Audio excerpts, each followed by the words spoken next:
الحمد لله المنعم المحسن الديان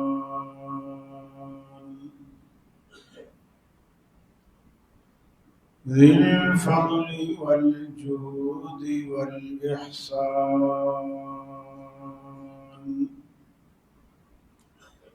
ذي الكرم والمغفرة والامتنان والصلاة والسلام على سيد الأنبياء خير الأنام وعلى آله وصحابه وأزواجه العظام وأتباعه وأحبابه ورفقائه البررة الكرام. أما بعد فأعوذ بالله من الشيطان الرجيم. بسم الله الرحمن الرحيم. لقد رضي الله عن المؤمنين إذ بعث فيهم رسولا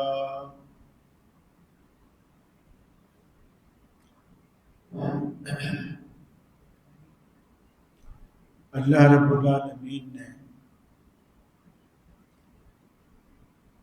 مختلف ایام میں مختلف اوقات میں کچھ ایسے واقعات رکھ دیے ہیں جو اسلامی ہسٹری کا ایک اہم جزو اور حصہ بن گئے.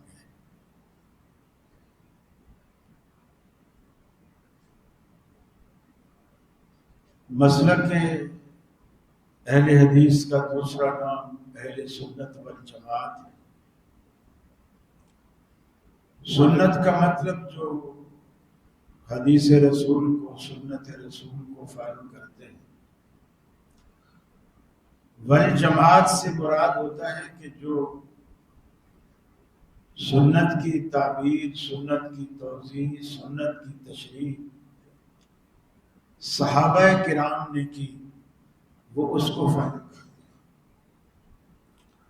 عمل سنت پہ کرتے ہیں اور اس کا مفہوم وہی مراد لیتے ہیں جو صحابہ نے لیا. اس لیے کہ صحابہ کرام رسول اکرم صلی اللہ علیہ وسلم سے بلا واسطہ ڈائریکٹ سننے والے، پڑھنے والے، سمجھنے والے، آپ کو دیکھنے والے، آپ کے عمل کا مشاہدہ کرنے والے، اس لیے ان کی گواہی زیادہ معتبر ہے نسبتاً بعد والوں کی. 18 ذی الحجہ کا دن اس لیے بھی اہم ہے کہ اس میں دو بڑے اہم واقعات رونما ہوئے. ایک سیدنا عثمان غنی رضی اللہ تعالی عنہ کی مظلومانہ شہادت اور دوسرا خطبہ غدیر خم. یہ مکہ سے کچھ فاصلے پر مدینے کے راستے میں ایک جگہ ہے. اس جگہ رسول اکرم صلی اللہ علیہ وسلم نے بیٹھ کر ایک خطبہ ارشاد فرمایا اور اس میں کچھ حضرت علی رضی اللہ تعالی عنہ کے فضائل، مناقب بیان فرمائے. اور اس کا بھی جو مفہوم صحابہ کرام نے لیا ہمیں وہی مفہوم لینا چاہیے. لیکن مسلمانوں کا ایک طبقہ وہ مفہوم نہیں لیتا. وہ اپنی رائے سے، قیاس سے یا اندھی عقیدت سے خود ساختہ غلط مفہوم لیتا ہے جو رسول اکرم صلی اللہ علیہ وسلم کی منشا نہیں. لیکن ان دو واقعات میں سے آج میں صرف شہادت عثمان کے حوالے سے اور مناقب عثمان کے حوالے سے بات کروں گا۔ زندگی رہی تو انشاءاللہ اگلے جمعہ ہم غدیر خم کے حوالے سے، جسے لوگ عید غدیر بھی کہتے ہیں یا غدیر خم بھی کہا جاتا ہے، خطبہ غدیر خم بھی کہا جاتا ہے، وغیرہ وغیرہ، انشاءاللہ اس پر تفصیلی بات ہم اگلے جمعہ کریں۔ نبی کریم صلی اللہ علیہ وسلم نے اپنے اصحاب کے بارے میں مختلف اوقات میں مختلف اوصاف بیان کی، چونکہ آپ کا ڈائریکٹ واسطہ تھا صحابہ کرام سے۔ جیسے ایک اچھا تجربہ کار استاد اپنے شاگردوں کے بارے میں جانتا ہوتا ہے کہ میرے فلاں شاگرد کی عبارت بہت اچھی ہے، صرف نحو بہت اچھی ہے، یہ اصول فقہ میں بہت اچھا ہے، یہ اصول تفسیر یا اصول حدیث میں بہت اچھا ہے۔ نبی کریم صلی اللہ علیہ وسلم اپنے شاگردوں کے بارے میں ذاتی طور پر ان اوصاف سے بخوبی واقف تھے، اور آپ گاہے بگاہے انہیں آگاہ بھی کرتے تھے تاکہ صحابہ کا حوصلہ بھی ہو، اور جو دیگر لوگ ہیں ان کو اگر اس طرح کے مسئلے کی میرے بعد ضرورت پڑے تو وہ ان لوگوں سے رجوع کریں، چونکہ یہ لوگ اس فیلڈ میں، اس فن میں ماہر۔ آپ نے ایک موقع پر فرمایا ارحم امتی بامتی ابو بکر، کہ میری امت میں سب سے زیادہ رحم دل بے امتی، میری امت پر، میری امت میں سب سے زیادہ رحم دل میری امت پر وہ ابو بکر صدیق۔ اس کا مطلب یہ ہرگز نہیں کہ نعوذ باللہ باقی میں رحم نہیں تھا، بس کسی میں کوئی خوبی زیادہ ہوتی ہے، آپ نے اسے بیان کیا۔ پھر فرمایا اشدہم فی دین اللہ عمر، اگر دین میں سختی، مضبوطی، شدت، دینی حمیت اور غیرت دیکھی جائے تو میری امت میں سب سے زیادہ میرے عمر میں پائی جاتی ہے۔ اور یہ صحابہ کرام بھی جانتے تھے۔ بات بات پر حضرت عمر اللہ کے رسول کی مجلس میں تلوار نکال لیتے اور کہتے یا رسول اللہ اگر اجازت ہو تو میں اس منافق کی گردن اڑا دوں۔ یہ دین میں شدت اور سختی کا نتیجہ تھا۔ آج جو لوگ کہتے ہیں نا میاں دین میں اتنی شدت کہاں ہے، دین تو بالکل نرم ہے، گویا دین کو لوگوں نے حلوہ بنا رکھا ہے، بس پلیٹ آئی چمچ لیا اور کھا۔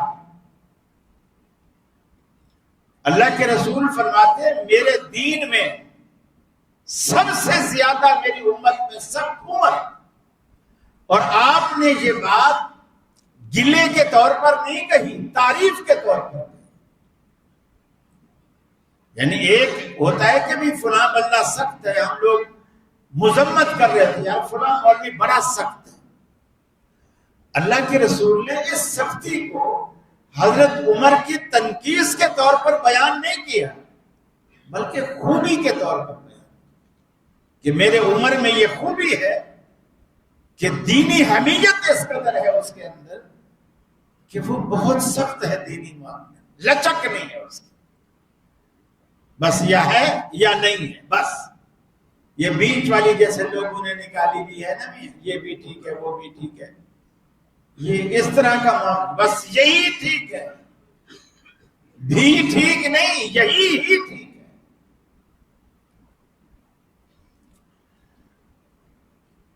رسول اکرم صلی اللہ علیہ وسلم نے تیسرے نمبر پر فرمایا اصدقہم حیا عثمان، میرے صحابہ میں اگر شرم و حیا کا کوئی پیکر دیکھتے ہو تو وہ عثمان ہے۔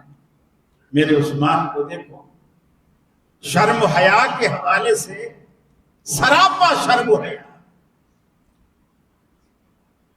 یہ شرم و حیا جو ہے نا، یہ اسلام کا زیور ہے۔ اسی لیے اللہ کے رسول نے فرمایا کہ یہ جو حیا ہوتا ہے، شرم ہوتی ہے، یہ انسان کی بریکیں ہیں، لگامیں ہیں۔ جیسے گھوڑا ہے، اس کی لگام ٹوٹ جائے اور وہ دوڑ بھی رہا ہے، آپ اسے کیسے روکیں؟ کدھر موڑنا ہے کیسے موڑیں گے؟ لگام ہی نہیں۔ گویا ایسے ہے، گاڑی جا رہی ہے، اسٹیئرنگ فیل ہو گئی، بریک فیل ہو گئے، اب آپ نہ روک سکتے نہ گھما سکتے، وہ کہیں بھی جا کے ٹوٹی تھی۔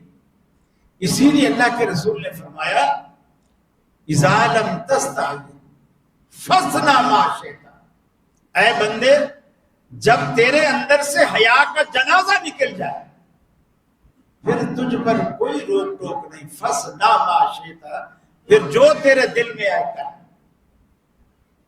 حیا تو رکاوٹ ہے، جب تیرے اندر سے حیا ہی نکل گئی پھر تجھے کون روکے گا؟ تیری تو لگامیں ہی نہیں، بریکیں ہی نہیں ہیں۔ فاصنع ما شئت، پھر جو جی میں آئے کر۔ پھر قیامت والے دن اللہ ہی تو سے پوچھے گا۔ یہ حیا مسلمان کا بہت بڑا زیور ہے۔ سید عائشہ فرماتی ہیں اللہ کے رسول گھر میں بستر پر دراز تھے، نیم دراز جسے کہتے ہیں، کہ دیوار سائڈ پر تھوڑے تکیہ لگا کے یا بستر لگا کے تھوڑا لیٹا ہوا تھوڑا بیٹھا ہوا، اسے نیم دراز کے، اور ٹانگیں آپ نے سیدھی پھیلائی ہوئی تھی، اور آپ نے جو تہہ بند باندھ رکھی تھی ویسے آپ تہہ بند اتنی باندھتے تھے کہ وہ نصف پنڈلی تک آتی تھی۔ ہم تو اہتمام کرتے ہیں نا کہ جوتے بھی چھپ جاتے ہیں، تہہ بند ہو، بیلٹ ہو، پجامہ ہو، اتنی لمبی رکھتے ہیں کہ جوتے بھی چھپ جاتے ہیں۔ اللہ کے رسول نصف پنڈلی تک اپنی تہہ بند رکھتے تھے۔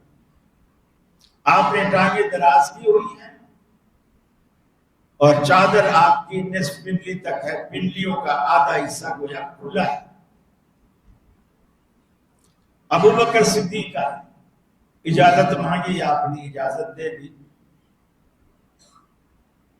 انہوں نے جو بات کرنی تھی کی۔ تھوڑی دیر بعد حضرت عمر، انہوں نے اجازت مانگی، آپ نے دے دی، وہ بھی اندر آ گئے۔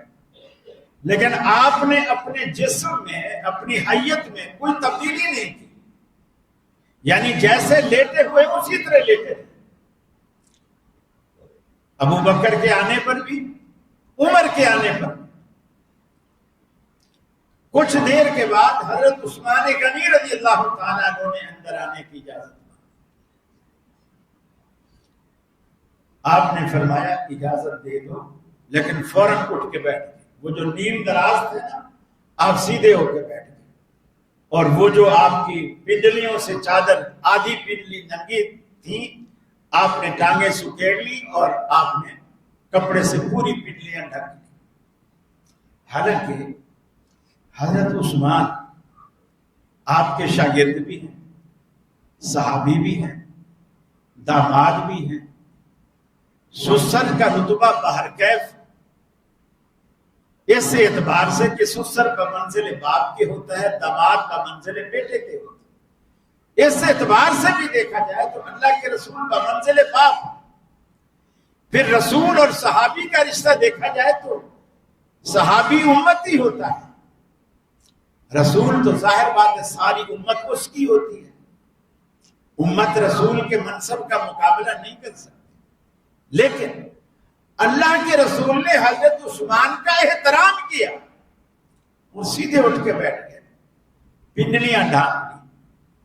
جب یہ لوگ چلے گئے، حضرت عائشہ فرماتی ہیں میں نے عرض کیا کہ اللہ کے رسول صلی اللہ علیہ وسلم، ابو بکر آئے آپ اسی طرح رہے، عمر آئے آپ اسی طرح رہے، جب عثمان آئے تو آپ سیدھے اٹھ کے بیٹھ گئے اور پنڈلیاں سکیٹ لی، کپڑا ڈال لیا. اس تبدیلی کی کوئی خاص وجہ؟ یعنی آپ نے عثمان کے لیے تکلف کیا، باقیوں کے لیے نہیں کیا.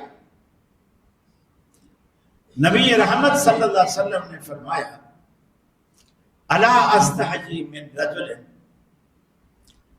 تستحجی منہ الملائکہ، عائشہ میں اس بندے سے کیوں نہ حیا کروں جس بندے سے اللہ کے فرشتے بھی حیا کرتے ہیں، جس بندے سے اللہ کے فرشتے بھی حیا کرتے ہیں، میں اس سے کیوں نہ حیا کروں.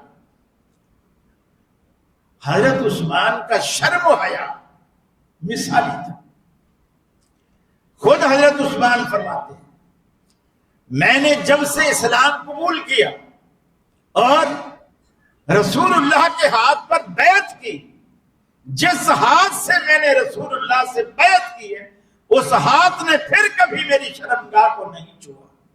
یہ نبی کریم صلی اللہ علیہ وسلم کا احترام اور اکرام اور عزت کہ اس ہاتھ نے نبی کو چھوا، اس کا بھی تقدس پامال کرنا پسند نہیں.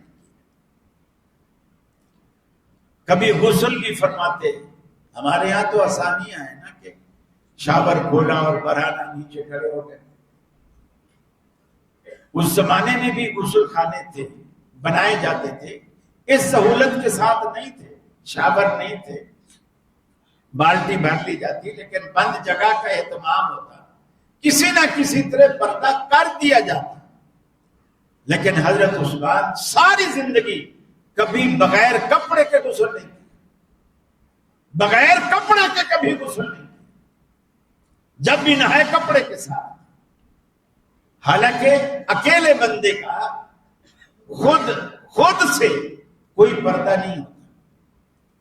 آدمی کا دوسرے سے حجاب ہوتا ہے لیکن خود سے حجاب نہیں ہوتا، یہ شرعی مسئلہ ہے. لیکن شرم و حیا اس قدر تھا کہ خود بھی اپنے لیے بھی کپڑے نہیں اتارتے، کپڑے سمیٹتا. یہ ان کی حجاب، حیا، شرم کا یہ عالم. پھر نبی کریم صلی اللہ علیہ وسلم نے فرمایا میرے صحابہ میں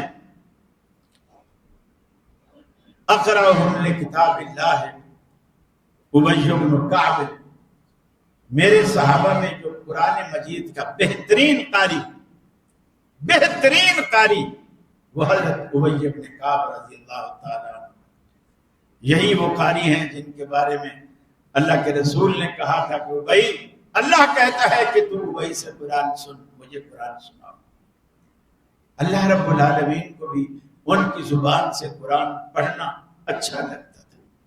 اور ایک روایت میں یوں بھی آتا ہے کہ نبی کریم صلی اللہ علیہ وسلم نے ابی سے کہا کہ ابی، اللہ نے مجھے کہا کہ تم ابی کو قرآن سنا. انہوں نے کہا یا رسول اللہ، ہم نے آپ سے سیکھا ہے، میں آپ سے سنوں گا. میں نہیں کہتا، اللہ کہتا.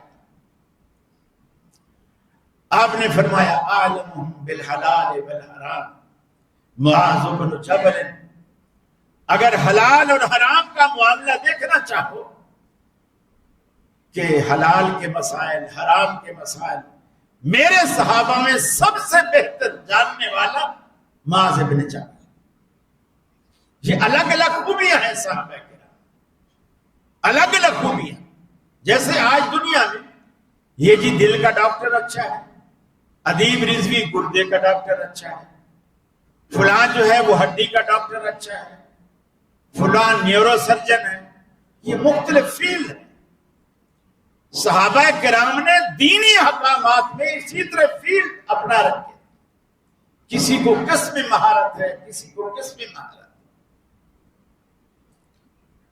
اور فرمایا کہ والفرائض، یہ جو وراثت کے مسئلے ہیں، مرنے کے بعد کس کا کتنا حصہ ہے، بیٹی کا کتنا، بیٹے کا کتنا، اگر والدین ہو تو کتنا، اگر والدین میں سے صرف ایک زندہ ہو، باپ زندہ ہو تو کتنا، صرف ماں زندہ ہو تو کتنا، صرف بیوی ہو اولاد کوئی نہ ہو تو اس کا کتنا، بیوی مر جائے تو خامد کا کتنا، اولاد بھی نہ ہو، ماں باپ بھی نہ ہو، بندے شادی بھی نہ کی ہو، پھر وہ مر جائے، پھر اس کا حصہ کس کو ملے گا؟ یہ سارے مسائل اللہ کے رسول نے فرمایا والفرائض. اگر احکامات وراثت میں اگر مسائل دیکھو تو زید بن ثابت رضی اللہ تعالیٰ عنہ کی طرف جاؤ، وہ ان مسائل کو سب سے زیادہ سمجھنے والے حضرت زید بن ثابت. پھر فرمایا وَلِكُلِّ أُمَّةٍ أَمِينٌ وَأَمِينُ هَذِهِ الْأُمَّةِ ابو عبیدہ ابن جراح رضی اللہ تعالیٰ عنہ. فرمایا ہر امت کا ایک امین ہوتا ہے، میری امت کا امین حضرت ابو عبیدہ ابن جراح رضی اللہ تعالیٰ عنہ. اللہ کے رسول نے صحابہ کرام کی مختلف خوبیاں بیان کی. سیدنا علی المرتضیٰ کے بارے میں آپ نے فرمایا اقضاہم علی بن ابی طالب رضی اللہ تعالیٰ عنہ کہ میری امت میں قضات کے منصب کا سب سے زیادہ عہد، قاضی بننے کا عہد، جج بننے کا عہد، بہترین فیصلے کرنے والا اقضاہم علی بن ابی طالب، علی بن ابی طالب ہیں جو سب سے بہتر فیصلہ کرتے. یہی وجہ ہے کہ خلفائے راشدین کے دور میں، ان حضرت عثمان کے دور میں بھی، حضرت عمر کے دور میں بھی اللہ کے رسول نے فرمایا تھا کہ بہترین فیصلہ کرنے کی صلاحیت علی المرتضیٰ کے اندر ہے، اور صحابہ نے اس سے فائدہ اٹھایا. ہر صحابی کے اندر الگ الگ خوبیاں ہیں. حضرت عثمان غنی رضی اللہ تعالی عنہ فرماتے ہیں کہ جب میں ایمان لایا، آپ ابو بکر صدیق کی دعوت پر ایمان لائے، ڈائریکٹ رسول اللہ کی دعوت پر ایمان نہیں لائے. یہ دعوت حضرت ابو بکر صدیق نے انہیں جا کر پیش کی اور انہوں نے اس کو قبول کیا. حضرت عثمان کہتے ہیں کہ جب میں نے اسلام قبول کیا تو میں اس وقت چوتھا آدمی تھا، اسلام قبول کرنے والا چوتھا شخص تھا جب میں نے اسلام قبول کیا. یعنی بالکل ابتدا میں اسلام قبول کر لیا. ابو بکر صدیق تھے، پھر زید بن حارثہ تھے آپ کے جو غلام تھے، اور اسی طرح حضرت خدیجہ تھی، اور پھر یہ حضرت عثمان رضی اللہ تعالیٰ عنہ تھے، اور پھر بچوں میں اگر دیکھا جائے نابالغ بچوں میں علی المرتضیٰ رضی اللہ تعالیٰ عنہ. اللہ تعالیٰ نے انہیں مالدار صحابی بنایا تھا.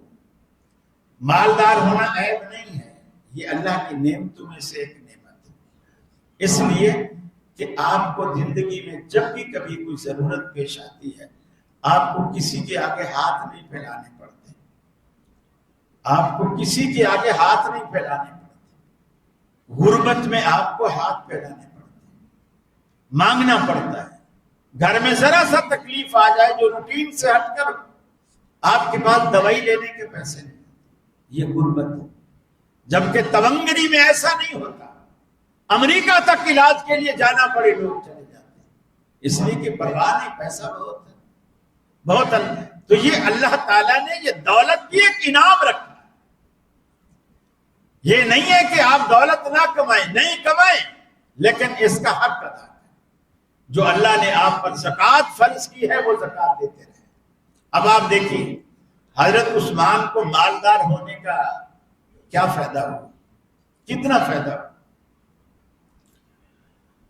غزوہ تبوک کے لیے رسول اکرم صلی اللہ علیہ وسلم منبر پر کھڑے ہوئے، آپ نے اعلان کیا بڑا مشکل مرحلہ ہے اور دور کا سفر ہے، مجاہدین کے پاس کچھ بھی نہیں ہے، مجھے اس کے لیے بہت بڑی کمک چاہیے، امداد چاہیے. حضرت عثمان کھڑے، اللہ کے رسول میری طرف سے 100 اونٹ ساز و سامان سے لدے ہوئے اور سواروں کے ساتھ، گویا 100 بندہ دوں گا، 100 اونٹ دوں گا اور سامان سے لدے ہوئے. آپ نے فرمایا جزاک اللہ، آپ کی یہ آفر قبول ہے، لیکن مجھے اس سے زیادہ چاہیے. آپ کی منشا تھی کوئی اور بھی کھڑا ہو. حضرت عثمان پھر سے کرے، اللہ کے رسول 100 کو 200 کر، 200 اونٹ دوں گا، ساز و سامان سے لدے ہوئے دوں گا، 200 سواروں کے ساتھ دوں گا. آپ نے فرمایا جزاک اللہ، لیکن مجھے اس سے بھی زیادہ چاہیے، اس سے بھی زیادہ چاہیے۔ حضرت عثمان پھر سے کھڑے ہوئے۔ دیکھو یہ جو جلدی سے کھڑا ہونا ہے، یہ اس بات کی ہرس ہوتی ہے کہ کوئی اور نہ نمبر لے جائے، کوئی اور نہ نمبر لے جائے۔ پھر کھڑے ہوئے اللہ کے رسول، 200 کو 300 کر دو، 300 اونٹ دوں گا، ساز و سامان سے لدے ہوئے دوں گا، 300 سواروں کے ساتھ۔ اب اللہ کے رسول اپنے ممبر سے نیچے اترے۔ عثمان تو سامنے صف میں تھے نا، ممبر سے نیچے اترے، آگے بڑھے، عثمان کو آگے بلایا، سینے سے لگایا اور فرمایا عثمان آج کے بعد اگر تو کوئی بھی نیکی نہ کرے، آج کے بعد اگر تو کوئی بھی نیکی نہ کرے، تیرے جنت میں جانے کے لیے یہی کافی ہے جو تو نے آج کر۔ لیکن اس سرٹیفکیٹ کے باوجود حضرت عثمان نے کبھی نیکی نہیں چھوڑی۔ یقین مانیے اگر یہ بشارت ہمیں مل جاتی کہ آج کے بعد تو کوئی بھی نیکی نہ کرے، یہی کافی ہے جو تو نے آج کر لی، ہم کبھی زندگی میں مسجد میں نظر نہ آتے، کبھی روزہ نہ رکھتے، کبھی حج نہ کرتے، کبھی صدقہ خیرات نہ کرتے۔ کیوں؟ یہ ساری چیزیں بندہ جنت کے لیے کرتا، جنت تو مل گئی۔ لیکن جن لوگوں کے دلوں میں اخلاص ہوتا ہے وہ یہ چیز نہیں دیکھتے، اس چیز کو نہیں دیکھتے۔ ایک اور جنگ کے موقع پر غالباً جنگ موقع کے الفاظ آتے ہیں، یا میں شاید بھول رہا ہوں، رسول اللہ صلی اللہ علیہ وسلم نے امداد کے لیے اپیل کی۔ حضرت عثمان غنی رضی اللہ تعالیٰ عنہ نے 1000 درہم، دینار سونے کے ہوتے تھے، 1000 دینار حضرت عثمان نے پیش کیا۔ رسول اللہ صلی اللہ علیہ وسلم اتنے خوش ہوئے، اتنے خوش ہوئے، صحابہ کہتے ہیں کہ آپ دیناروں کو اٹھا کر ایسے ہاتھ میں اچھالتے تھے، ہاتھ میں اچھالتے تھے اور فرماتے تھے ما ضر عثمان ما عمل بعد اليوم، آج کے بعد عثمان جو بھی عمل کرے گا، ما ضر عثمان، اس کا وہ عمل عثمان کو کبھی کوئی نقصان نہیں پہنچائے، کبھی کوئی نقصان نہیں پہنچائے جو عمل اس نے آج کیا ہے۔ حضرت رسول اکرم صلی اللہ علیہ وسلم نے جن ہستیوں کے بارے میں اس قدر آپ نے محبت سے فرمایا ہو اور ان کی تعریفیں کی ہوں، ان کے مناقب بیان کیے ہوں، کتنے بدبخت لوگ ہیں آج سیدنا عثمان پر کیچڑ اچھالتے ہیں۔ اور مجھے افسوس ہوتا ہے، افسوس سے کہنا پڑتا ہے، یہ کیچڑ اچھالنے والے صرف روافظ نہیں ہیں، روافظ کے ہم نوا سنی بھی، بہت سارے سنی بھی ایسا کرتے ہیں۔ لوگ کتابیں لکھ کے، نامور ہستیاں کتابیں لکھ گئی سیدنا عثمان کے خلاف، سیدنا معاویہ کے خلاف، بنو امیہ کے خلاف۔ میں کیا نام دوں، دنیا جانتی، خلافت و ملوکیت کو کون نہیں جانتا، جو ہاتھ صاف کی حضرت عثمان، بڑے بڑے نام ہیں۔ میں یہ کہتا ہوں مثال کے طور پر سب سے بڑے الزام یہ لگائے گئے کہ جی وہ اقربا پرور تھے، حالانکہ یعنی اقربا پرور کا مطلب جب بھی کچھ بانٹتے تھے اپنوں کو دیتے تھے، رشتہ داروں کو دیتے تھے، بھانجے کو دے دیا، بھتیجے کو دے دیا، پوتے کو دے دیا، نواسے کو دے دیا، یعنی اپنوں کو، رشتہ داروں کو، ماموں کو دے دیا، پھوپھا کو دے دیا، اقربا پرور تھے۔ یہ سب سے بڑا الزام ہے حضرت عثمان۔ حضرت عثمان جیسے میں نے عرض کیا مالدار صحابی تھے۔ اب جو زکوٰۃ ہے مجھ پر، وہ اس کے لیے بھی اللہ کے رسول کا فرمان یہ ہے کہ سب سے پہلے اگر تم دو تو اگر رشتہ داروں کو دیتے ہو تو تمہیں ثواب ڈبل ملتا ہے، اور اگر بیت المال کی کوئی چیز تقسیم کرتے ہیں اس کے لیے تو انصاف برابری رکھیں گے۔ جب میں ذاتی جیب سے اگر کوئی خرچ کرنا چاہتا ہوں پھر تو مجھے اختیار ہے، بھتیجے کو دوں، بھانجے کو دوں، باجی کو دوں، پھر تو مجھ پر کوئی اعتراض نہیں۔ اور اگر لمحے بھر کے لیے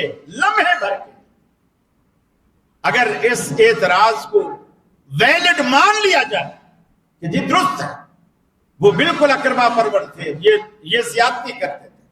اگر لمحے بھر کے لیے مان بھی لیا جائے تو اللہ کے رسول کے یہ الفاظ عثمان کے دامن کو دھو دیتے ہیں کہ ما ضر عثمان ما عمل بعد اليوم، کہ عثمان کو آج کے بعد کوئی عمل نقصان نہیں پہنچا سکے گا۔ اس دامن کو بالکل بے داغ اور صاف کر دیتے۔ تو اللہ رب العالمین نے حتیٰ کہ سیدنا عثمان غنی رضی اللہ تعالیٰ عنہ کو اللہ نے یہ بھی عزت دی ہے، جب ہجرت حبشہ ہوئی تو حضرت عثمان غنی آپ کی بیٹی حضرت رقیہ کے ساتھ پہلی ہجرت کی، فیملی کے ساتھ، اللہ کے باقی سارے صحابہ الگ الگ تھے انفرادی طور پر، حضرت عثمان فیملی کے ساتھ۔ اور آپ نے فرمایا لوط علیہ السلام کے بعد، لوط علیہ السلام کے بعد عثمان پہلا شخص ہے جس نے اللہ کے دین کے لیے فیملی کے ساتھ ہجرت کی، اور انہوں نے 2 ہجرتیں کی، حبشہ کی طرف بھی کی اور مدینہ کی طرف بھی کی۔ پھر نبی کریم صلی اللہ علیہ وسلم نے حدیبیہ کے موقع پر آپ کو سفیر بنایا کہ قریش آپ کی بڑی عزت کرتے ہیں، کوئی اور کو بھیجیں گے تو ممکن ہے وہ لڑ پڑے، آپ کا بڑا احترام کرتے ہیں، آپ جاؤ اور انہیں بتاؤ کہ ہم لڑنے نہیں آئے، جنگ کرنے نہیں آئے، عمرہ کرنے آئے ہیں، عمرہ کریں گے، طواف کریں گے، سعی کریں گے اور پھر واپس چلے جائیں۔ انہوں نے حضرت عثمان کو 3 دن تک روک لیا، مستند کتابوں میں ملتا ہے کہ 3 دن تک انہوں نے معصوم کر لیا، اور حضرت عثمان سے کہا اگر تو چاہے بیت اللہ کا طواف کر لے لیکن باقیوں کو طواف کرنے کی اجازت نہیں۔ انہوں نے کہا نہیں، جب تک اللہ کے رسول طواف نہیں کریں گے میں نہیں کروں گا۔ 3 دن تک روک کے رکھا۔ تیسرے دن رسول اللہ کے پاس غلط اطلاع پہنچی کہ حضرت عثمان کو نعوذ باللہ شہید کر دیا گیا۔ اب آپ یہاں دیکھیے کئی باتیں، جو لوگ کہتے ہیں کہ نبی کو ہر بات کا علم ہوتا ہے، ان کے سامنے دنیا ایسی ہوتی ہے جیسے ہتھیلی پر رائی کا دانہ، تھوڑا ہی فاصلہ ہے، آپ حدیبیہ کے مقام پر ٹھہرے ہوئے ہیں، تھوڑا ہی فاصلہ ہے، حضرت عثمان مکے میں ہیں، افواہ یہ اڑی شہید کر دیے گئے جبکہ حضرت عثمان زندہ ہے، حضرت عثمان زندہ ہے، اور آپ کو اس کا علم نہیں ہے۔ کیوں؟ جب تک اللہ نہ بتائے پیغمبر کو علم نہیں ہوتا۔ پیغمبر کا علم ذاتی نہیں ہوتا، اللہ کا علم ذاتی، پیغمبر کو اللہ عطا کرتا ہے، جس چیز کے بارے میں بتا دے تو اس کو پتا ہے، نہ بتائے تو اس کو کوئی پتا نہیں۔ دوسری بات، 3 دن تک مدینے میں تو نماز کا سلسلہ پورا فرض ہو چکا تھا اور نمازیں باقاعدہ سے پڑھی جاتی تھی۔ حضرت عثمان غنی رضی اللہ تعالیٰ عنہ نے 3 دن میں اگر تہجد وغیرہ چھوڑ دیں، صرف 5 نمازیں آپ لگائیں، فجر، ظہر، عصر، مغرب، عشاء، یہ 5 نمازیں 3 دن میں 15 نمازیں تو آپ نے پڑھی ہوں گی۔ اور 15 نمازوں میں کون سی نماز ایسی ہے جو درود کے بغیر ہوتی ہے؟ کون سی نماز ایسی ہے جو درود کے بغیر ہوتی ہے؟ ہر نماز میں درود، نفل میں، سنت میں، فرض میں، وتر میں، کوئی بھی نماز بغیر درود کے نہیں ہے۔ حضرت عثمان نمازیں پڑھتے ہوں گے، درود بھی پڑھا ہوگا۔ اب اس بات کی طرف آئے، لوگ یہاں سے حج پہ جاتے ہیں، عمرے پہ جاتے ہیں، حاجیوں کو، رشتہ داروں کو کہتے ہیں وہ یار مدینے میں میرا سلام کہہ دینا، مدینے میں میرا سلام کہہ دینا، اور یہاں اگر بیٹھے ہوئے تو ان کا عقیدہ یہ ہے کہ میرا درود و سلام مدینے جا رہا ہے۔ حضرت عثمان کا درود و سلام حدیبیہ میں اللہ کے رسول کے پاس کیوں نہیں آ رہا تھا؟ 3 دن تک کیوں نہیں آیا؟ حالانکہ اللہ کے رسول اس وقت زندہ موجود ہے، فوت نہیں ہوئے، موجود۔ حضرت عثمان بھی زندہ موجود ہیں، ان کی کسی ایک نماز کا درود بھی آپ کے پاس کیوں نہیں پہنچایا گیا؟ جس کی بیس پر آپ کہتے کہ افواہ غلط ہے، عثمان زندہ ہے، اس کا درود و سلام میرے پاس پہنچ رہا ہے۔ درود و سلام اگر آپ کا مدینے جاتا ہے اس کا مطلب ہے قبول نہیں ہو رہا۔ درود و سلام کو اوپر جانا چاہیے۔ اس کا پہلا جملہ یہ ہے اللہم صلی علی محمد، اے اللہ، آپ نے مخاطب ہی اللہ کو کیا، محمد صلی اللہ علیہ وسلم پر رحمت نازل فرما، یہ آپ کا پہلا جملہ ہے، تو مخاطب ہی اللہ کو کیا۔ اسی طرح حدیث میں آتا ہے جس دعا کے اندر درود نہیں ہے وہ دعا اوپر نہیں جاتی۔ دعائیں اوپر جاتی ہیں، درود بھی ایک دعا ہے جو اللہ کے رسول کے لیے رحمت اور برکت کی دعا ہے، اسے بھی اوپر جانا چاہیے۔ اسے مدینے کیوں جانا چاہیے؟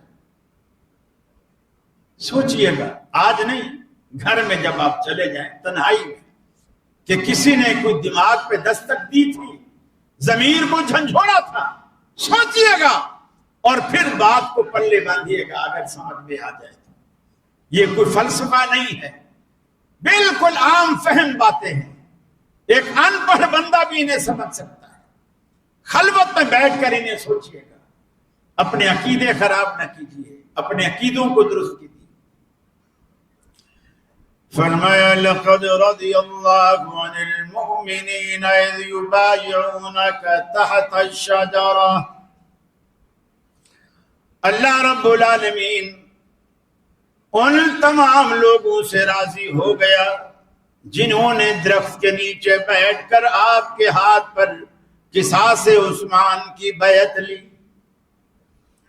اللہ کے رسول نے تیسرے دن جب افواہ اڑی، آپ نے صحابہ کرام کو جمع کیا، فرمایا ہم عثمان کا قصاص لیں گے، بدلہ لیں گے۔ صحابہ کرام کا جذبہ دید نہیں تھا، دیکھنے والا تھا۔ اللہ رب العالمین تو دل جانتا ہے، اللہ نے دلوں کو دیکھ کر یہ فرمایا لقد رضی اللہ عن المؤمنین، اللہ رب العالمین ان ایمان والوں سے راضی ہو گیا، اذ یبایعونک تحت الشجرہ، جب ایک درخت کے نیچے بیٹھ کر آپ کے ہاتھ پر بیعت کرتے تھے۔ لوگ کہتے ہیں میاں اللہ کے رسول صلی اللہ علیہ وسلم نے جو بیعت لی، عثمان کی قسمت کو دیکھیے، سارے صحابہ نے اپنے ہاتھوں سے رسول اللہ کے ہاتھ پر بیعت کی کہ ہم عثمان کا قصاص لیں گے۔ جب سارے بیعت کر چکے، سارے بیعت کر چکے، جو 14,000 صحابہ کرام سارے کے سارے بیعت کر چکے، اللہ کے رسول نے اس بیعت کے بعد آپ نے اپنا دایاں ہاتھ عثمان کا ہاتھ قرار دیا، بایاں ہاتھ اپنا ہاتھ قرار دیا، دائیں ہاتھ کو عثمان کی طرف سے اپنے بائیں ہاتھ میں دیتے ہوئے فرمایا میرے عثمان نے بھی مجھ سے بیعت کر لی، ہم اس کا قصاص ضرور لیں گے۔ کس قدر عزت کی بات تھی کہ اللہ کے رسول نے اپنے داہنے ہاتھ کو عثمان کا ہاتھ قرار دیا۔ آج لوگ کس طرح ان کے خلاف باتیں کرتے ہیں، کس طرح باتیں کرتے ہیں۔ فَعَلِمَ مَا فِي قُلُوبِهِمْ، فرمایا اللہ رب العالمین اس جذبے کو، اس نیت کو، اس تقوی کو بھاپ گیا تھا جو رب العالمین نے صحابہ کرام کے دلوں میں دیکھا۔ یہی وجہ ہے کہ اللہ نے دوسرے مقام پہ فرمایا امتحن اللہ قلوبہم للتقوی، اللہ رب العالمین نے صحابہ کرام کے دلوں کا امتحان لیا۔ امتحان بھی ایسے نہیں جیسے آج مدارس میں ہوتے ہیں، اسکولوں میں ہوتے ہیں، اے سی روم ہوتے ہیں، پنکھے چلتے ہوتے ہیں، لوگ بیٹھ کر لکھتے ہیں، امتحان دیتے ہیں، سوال سامنے ہوتے ہیں۔ نہیں، کبھی رب العالمین نے صحابہ کرام کا امتحان کس طرح لیا، کبھی کس طرح، حضرت بلال کا امتحان لیا تو مکہ کے دہکتے انگاروں پر چت لٹا کر امتحان لیا. سمیہ کو تو اونٹوں کے درمیان باندھ کر جسم کے دو ٹکڑے کرا کے امتحان لیا. خبیب کو سولی پر چڑھا کر امتحان لیا. امتحان اللہ قلوبہم للتقوی. اللہ رب العالمین نے ان ہستیوں کے دلوں کا امتحان لیا تو دلوں میں تقوی کے سوا کچھ نہ پایا. وَلَكِنَّ اللَّهَ حَبَّبَ إِلَيْكُمُ الْإِيمَانَ. اللہ رب العالمین نے صحابہ کرام کے دلوں میں ایمان کا بیج خود بویا. زَيَّنَهُ فِي قُلُوبِكُمْ. صحابہ کے دلوں میں ایمان کو مزین بھی خود کیا. کَرَّهَ إِلَيْكُمُ الْكُفْرَ وَالْفُسُوقَ وَالْعِصْيَانَ. اور اللہ رب العالمین نے ایمان کے پودے کے ساتھ کفر جیسی، نافرمانی جیسی، فسق و فجور جیسی خودرو بوٹیاں صحابہ کے دلوں میں اللہ نے پیدا ہی نہیں ہونے دی. جس طرح تجربہ کار کسان اپنا جو بوٹا لگاتا ہے پھر اس کے بعد جو گھاس پھوس اگتی ہے اس کو کھرپے سے نکال پھینکتا ہے تاکہ میرے پودے کی جو انرجی ہے وہ ضائع نہ، یہ خودرو بوٹیاں نہ لے. اللہ نے اس طرح صحابہ کرام کے دلوں کا امتحان کیا. ایک بیٹی رقیہ رضی اللہ تعالیٰ یہ جب فوت ہو گئی، یہ پہلے اسلام سے قبل ابو لہب کے بیٹوں سے ان کا نکاح ہوا. رخصتی نہیں، دونوں بیٹی، رقیہ بھی ام کلثوم بھی. اور جب اسلام کا آپ نے اعلان کیا ابو لہب ناراض ہوا، بیٹوں سے کہا جاؤ طلاق دے کے آؤ. رخصتی سے پہلے طلاق. یہی بیٹی پہلی رقیہ حضرت عثمان کے نکاح میں دی. جب وہ فوت ہو گئی اللہ تبارک و تعالیٰ کے رسول نے دوسری بیٹی کلثوم آپ کے نکاح میں دی. وہ بھی فوت ہو گئی. آپ نے فرمایا اللہ نے مجھے تیسری بیٹی بھی دی ہوتی تو میں وہ بھی عثمان کے نکاح میں دیتا. یہ رسول اللہ کا جو اعتماد ہے. ورنہ تو ایسا ہوتا ہے نا کہ بندے شادی سے پہلے کچھ اور دکھتے ہیں، شادی کے بعد اصلیت اپنی اصلیت دکھاتے ہیں. پھر بندہ کان پکڑ لیتا ہے کہ یار میں کہاں پھنس گیا. پھر اگر لڑکے والے خراب ہوتے ہیں تو لڑکی والے کھلا لے لیتے ہیں، اور اگر لڑکی والے خراب ہوتے ہیں تو لڑکے والے طلاق دے دیتے ہیں. پھر گھر اجڑ جاتے ہیں. اللہ کے رسول کا اعتماد دیکھو. پہلی بیٹی دی فوت ہو گئی، دوسری بھی دی فوت ہو گئی، تیسری کی تمنا کی. یہ حضرت عثمان کی ایک نیک سیرت ہونے کی دلیل تھی جس پر اللہ کے رسول کا اعتماد تھا کہ عثمان جیسا بندہ داماد کے قابل ہے. اس سے بہتر اور کوئی داماد ہو ہی نہیں سکتا. پھر ایک موقع پر اللہ کے رسول ہرا کے اوپر کھڑے ہوئے، وہ جنبش میں آیا. آپ بھی تھے، آپ کے ساتھ ابو بکر تھے، آپ کے ساتھ عمر تھے، آپ کے ساتھ عثمان غنی تھے. آپ نے پاؤں مارا اور آپ نے فرمایا ٹھہر جا، تیرے اوپر ایک نبی ہے، ایک صدیق ہے اور 2 شہید ہیں. اور 2 شہیدوں کی طرف جو اشارہ تھا وہ حضرت عمر اور حضرت عثمان غنی کی طرف تھا. ایک اعتراض یہ بھی ہے کہ میاں جب لوگ نہیں چاہ رہے تھے کہ جی آپ خلافت چھوڑ دیں تو آپ چھوڑ دیتے. یہ بڑا آسان لوگ اکثر کہہ دیتے ہیں کہ آپ لوگ کہہ رہے تھے خلافت چھوڑ دیں تو چھوڑ دیتے، جان بچ جاتی. خام خواہ چمٹے میں کرسی پر. وہ لوگ کرسی سے چمٹنے والے نہیں تھے. کرسی سے وہ لوگ چمٹتے ہیں جو پاکستان کی پراپرٹیاں، گوادر اور یہ وہ سارے یہاں کی پورٹ قاسم وغیرہ سب کچھ بیچ باچ کے دبئی میں جا کے جائیدادیں لیتے ہیں. پاکستان کو نقصان پہنچا کر اپنے ذاتی مفادات کے لیے کام کرتے ہیں. حضرت عثمان کو کیا ضرورت تھی؟ انہوں نے تو اپنی خلافت کی کبھی تنخواہ نہیں لی. اللہ کے فضل سے اللہ نے بہت کچھ دے رکھا تھا. ایسے لوگ کرسی سے نہیں چمٹتے. پھر کیوں نہیں چھوڑے؟ حضرت عثمان غنی رضی اللہ تعالیٰ عنہ کے لیے رسول اللہ صلی اللہ علیہ وسلم کا فرمان تھا. آپ نے فرمایا تھا عثمان اللہ تجھے ایک چادر پہنائے گا، ایک لباس پہنائے گا، لوگ اسے اتارنے کی کوشش کریں گے، تو کبھی نہ اتارنا۔ اور آپ نے خود اس کی تعبیر کی، آپ نے فرمایا اس سے مراد خلافت، لوگ تجھ سے چھیننے کی کوشش کریں گے، تو خود سے کبھی نہ اتارنا۔ اللہ کے رسول کا یہ فرمان تھا۔ اور ٹھیک 18 ذی الحجہ سے ایک رات پہلے آپ نے رات کو خواب دیکھا، رسول اکرم صلی اللہ علیہ وسلم، ابو بکر صدیق، عمر فاروق ایک دسترخوان پر بیٹھے ہیں۔ حضرت عثمان غنی رضی اللہ تعالیٰ عنہ سے کہہ رہے ہیں، اے عثمان، آج شام تم افطار ہمارے ساتھ کرنا۔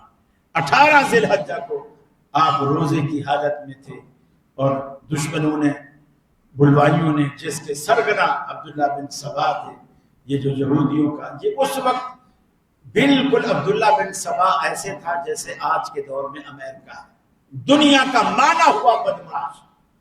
اس دور میں عبداللہ بن سبا اور اس کی پارٹی دنیا کی مانی ہوئی بدماش تھی۔ جتنے فتنے رونما ہوئے اسی بدماش نے پیدا کی۔ یہ دیوار کلام کا اندر آئے اور آپ کو شہید کیا۔ اور یہ بھی صراحت ہے، آپ قرآن مجید کی تلاوت فرما رہے تھے سورہ بقرہ کی، اور فَسَيَكْفِيكَهُمُ اللَّهُ وَهُوَ السَّمِيعُ الْعَلِيمُ، جب آپ پر وار کیا گیا، خون کا جو چھینٹا گرا وہ اسی آیت پہ، قرآن مجید کی اسی آیت پہ گرا، فَسَيَكْفِيكَهُمُ اللَّهُ وَهُوَ السَّمِيعُ الْعَلِيمُ۔ قریب اللہ آپ کو کافی ہوگا ان بدبختوں کے مقابلے میں، اور وہی سننے والا، وہی جاننے والا ہے۔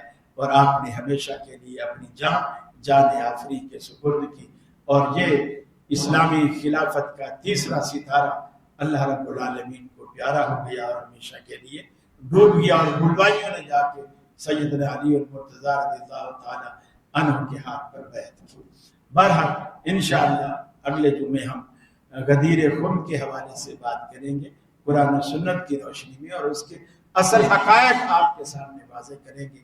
وقت پہ آنے کی کوشش کیا کریں، اذان سے پہلے پہنچا کریں، تاکہ آپ پوری بات سن سکیں اور سمجھ سکیں، اور تاکہ پوری بات سمجھ میں آئے تو آپ کی اصلاح بھی ہوگی اور معلومات بھی ہوگی، نالج بھی بڑھے گا، اور صحیح حقائق سے بھی آپ آگاہ ہو سکیں گے، اور گمراہ کن لوگوں کے گمراہ کن خیالات پھر انشاءاللہ آپ کو گمراہ نہیں کر سکیں گے۔ وآخر دعوانا ان الحمدللہ رب العالمین۔